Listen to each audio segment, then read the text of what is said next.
t'as fait tes devoirs de maths? Oh non, j'ai encore oublié. Imaginez si un monstre débarquait à l'école. Ouais bah oui, il aurait une page géante pour aspirer toute l'air comme du jus d'orange. Ah, ça pourrait être rigolo. Ce serait même bien, plus de devoirs, plus de contrôle. La liberté, quoi.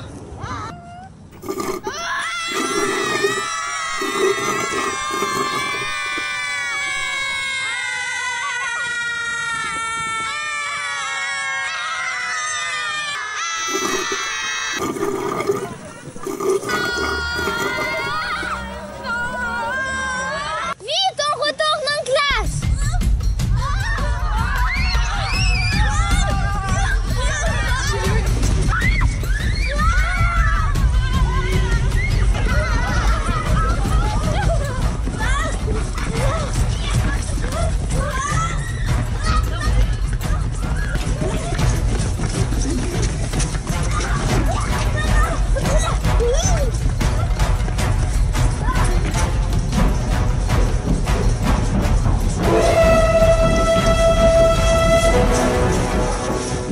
C'est terrible. La Terre n'a plus d'air.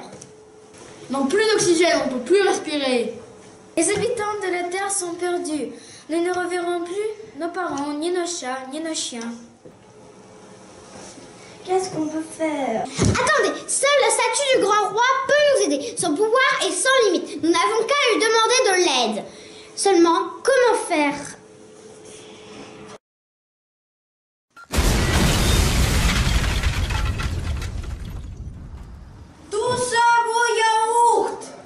Il n'y a plus d'air, il n'y a plus de téléphone. Nous n'avons qu'à créer des yaourtphones. Le signal sonore passera du pot de yaourt au fil et enfin à un deuxième pot. Nous pourrons organiser une gigantesque chaîne au travers de la ville. Et pour sortir, il n'y a qu'à mettre nos masques à oxygène. Le son ne se déplace pas mais fait vibrer la matière.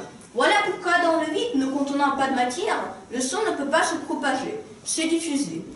Dans l'espace, c'est le royaume du silence. Même une explosion d'étoiles ne peut pas faire un bruit. Voici un exemple avec la célèbre pendule de Newton. Lorsque je lance une boule sur les autres, la première frappe la seconde et ainsi de suite, mais aucune ne se déplace vraiment jusqu'à la dernière. La dernière boule nous montre qu'il y avait bien un mouvement d'une vague qui avance invisible. C'est comme lorsque je parle. Mes cordes vocales vibrent, l'air dans ma gauche et dans la pièce vibre comme des boules qui se touchent. Regardez à présent comment ce cristaux de sel semble danser avec la musique d'haut-parleurs. Le cristaux ne touche pourtant rien.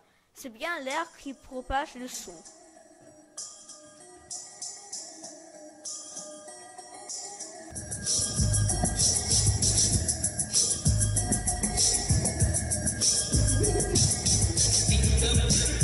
À quelle vitesse se propage le son dans l'air? Lorsqu'il y a un orage, on peut facilement l'observer. Entre le moment où l'on voit un éclair et le moment où l'entend, on peut calculer la vitesse du son dans l'air, 340 mètres par seconde. Si je vois un éclair et que je l'entends 3 secondes plus tard, il est à 1 km. Attention, le son ne se propage pas à la même vitesse dans toutes les matières. Dans l'acier, le bois ou le verre, il avance à plus de 5 km par seconde, tandis que dans l'eau, il dépasse les 1500 mètres par seconde. Dans les océans, les baleines se servent de la vitesse du son pour lui faire parcourir des très grandes distances, souvent plus de 3000 km. La distance entre le Portugal et le Kiev, la capitale de l'Ukraine. Ah, si le son de la baleine se propage aussi vite dans l'eau, c'est aussi dû à sa hauteur. Mais qu'est-ce que c'est, la hauteur du son?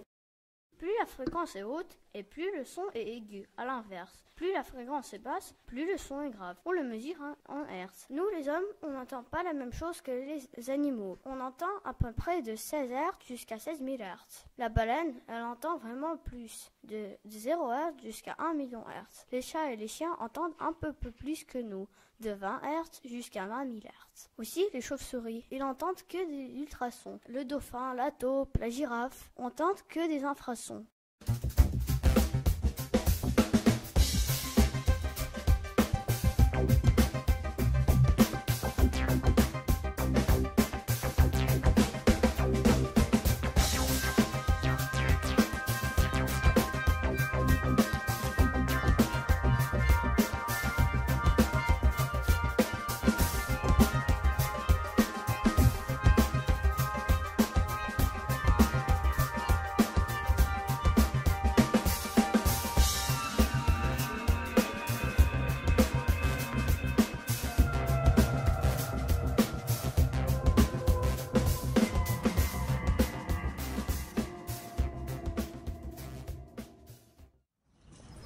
Au secours!